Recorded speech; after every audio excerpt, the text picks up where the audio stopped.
Now in this video, let's take a look at the iPad and how you can stop it from closing automatically. So there are more things you might mean by that, but most likely you don't want it to just lock on you to make the screen go black. So just open up the settings like that, and you need to find the display and brightness section. And in there we have the feature called auto lock. And on the iPad, we have like different options and at time intervals compared to the iPhone, but you can choose from 2, 5, 10, and 15 minutes. If you want to go a little bit, over the edge, you can go and pick the never option, which is not something I would recommend.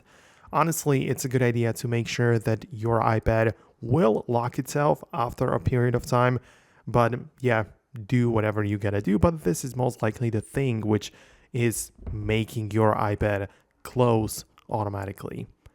Outside of that, there are obviously some other things you might have in mind, like closing might mean for specific applications, like let's say you are playing chess or doing whatever else, and if the app just closes on its own, this is likely due to the software being available, like new update available for the app. So you can always open up the App Store and look up that particular app or game, right? So I'm going to choose and pick the chess right here, and you can see that there is in fact the update available. So I can click on update and wait for it to be downloaded and installed, and the app should then work a bit better. So this is most likely the case why it happens on apps individual level. So let me know below in the comments if there are any additional things you have in mind.